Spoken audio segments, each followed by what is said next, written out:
الحمدللہ وحدہ والصلاة والسلام علی من لا نبی بعدہ اما بعد فاعوذ باللہ من الشیطان الرجیم بسم اللہ الرحمن الرحیم قل هو اللہ احد اللہ الصمد لم یلد ولم یولد ولم یکن لہ کفوا احد۔ کہہ دو اللہ ایک ہے، وہ اللہ صمد ہے، یعنی سارے اس کے محتاج ہیں، وہ کسی کا محتاج نہیں، نہ اس نے کسی کو جنا اور نہ وہ کسی سے جنا گیا ہے، اور نہ ہی کوئی اس کا ہمسر ہم پلہ اور برابر ہے۔ محترم ناظرین کرام، السلام علیکم ورحمۃ اللہ۔ اس سے پہلے سورۃ الاخلاص یعنی سورہ قل اللہ احد کے حوالے سے کئی دروس آپ کی خدمت میں پیش کیے جا چکے ہیں۔ آج کے درس قرآن کریم میں سورۃ الاخلاص کے مختلف نام پیش کیے جائیں گے اور ان کا مفہوم آپ کی خدمت میں پیش کیا جائے گا۔ مفسرین نے سورۃ الاخلاص کے کئی نام ذکر کیے ہیں۔ تفسیر حدائق الروح والریحان والے نے بھی جو ہے نا بہت سے نام سورۃ الاخلاص کے یعنی سورہ قل اللہ احد کے جو ہے نا وہ ذکر کیے ہیں، اور یہ نام جو ہے یہ اجتہادی ہیں، توقیفی نہیں ہیں، جو اس کی عظمت شان پر دلالت کرتے ہیں۔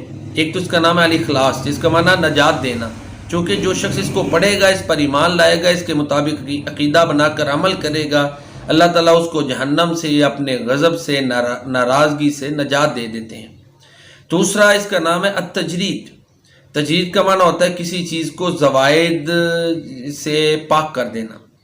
تو چونکہ نفس انسان کا جو نفس ہے، جب اس میں توحید جاگزی ہو جاتی ہے تو پھر وہ شرک کی غلاظت سے اور نفاق کی غلاظت سے اور توہمات سے اور اس طرح دوسرے کئی نقائص سے جو ہے نا وہ پاک ہو جاتا ہے، اور اس لیے اس کا ایک نام سورۃ التجرید بھی ہے۔ سورۃ التوحید ظاہر ہے توحید کا مضمون ہے، بلکہ اس کو کہیں تو یہ جامع معنی توحید کی تعریف ہے یہ سورہ مبارکہ۔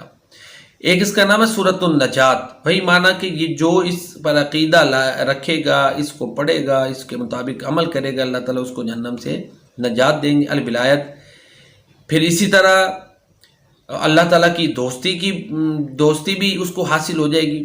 تو سورۃ الولایہ بھی اس کا نام ہے۔ سورۃ النسبہ، چونکہ مشرکین مکہ نے پیارے نبی کریم صلی اللہ علیہ وسلم سے اللہ تعالیٰ کے حسب نسب کے بارے میں سوال کیا تھا، تو اس کی وضاحت آ گئی کہ اللہ تعالیٰ تو صمد ہے، احد ہے، لہذا اس کے حسب نسب کا سوال ہی پیدا نہیں ہوتا، نہ اس کے ماں باپ ہے، نہ اولاد ہے، نہ بیوی۔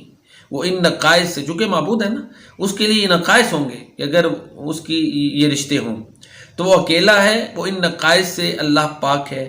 سورۃ الجمال، کیونکہ اللہ کی خوبصورتی کا بیان ہے۔ سورۃ الاساس، کیونکہ یہ عقیدہ توحید ہر عمل کے لیے اساس اور بنیاد ہے۔ اس کا نام ایک سورۃ البراءت ہے، اس کے پڑھنے سے دوزخ سے نجات حاصل ہوتی ہے۔ سورۃ المحتضر، کہ یہ وہ سورت ہے جب اس کو پڑھا جائے گا تو فرشتے اس کو سننے کے لیے حاضر ہوتے ہیں۔ سورۃ المذکرہ، یہ ایک تذکیر اور یاد دہانی ہے۔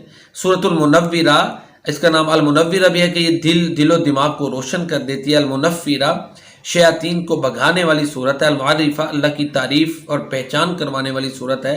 المقشقشہ، المعوذہ، پناہ دینے والی صورت۔ المانعہ، جو ہے نا روکنے والی صورت، شیطانی وسوسوں کو، شیطانی حربوں کو اور اسی طرح گمراہی کو روکنے والی صورت ہے۔ تو یہ اس کے نام تھے سورۃ الاخلاص کے۔ دوبارہ سن لیں: سورۃ الاخلاص، سورۃ التنزیل، سورۃ التجرید، التوحید، النجات، الصمد، الولایہ، النسبہ، الجمال، الاساس، البراءہ، المحتضر، المذکرہ، المنورہ، المنفرہ، المعرفہ، المقشقشہ، المعوذہ، المانعہ۔ تو یہ زیادہ جو نام ہے نا، یہ اس کی عظمت شان پر دلالت کرتے ہیں، اس کی فضائل اور خصوصیات تفصیل سے بیان ہو چکے۔ اللہ تعالیٰ میں اس سورت کو کثرت سے پڑھنے کی توفیق عطا فرمائے، اس کے مطابق عقیدہ بنانے اور عمل کرنے کی توفیق عطا فرمائے۔ السلام علیکم ورحمۃ اللہ۔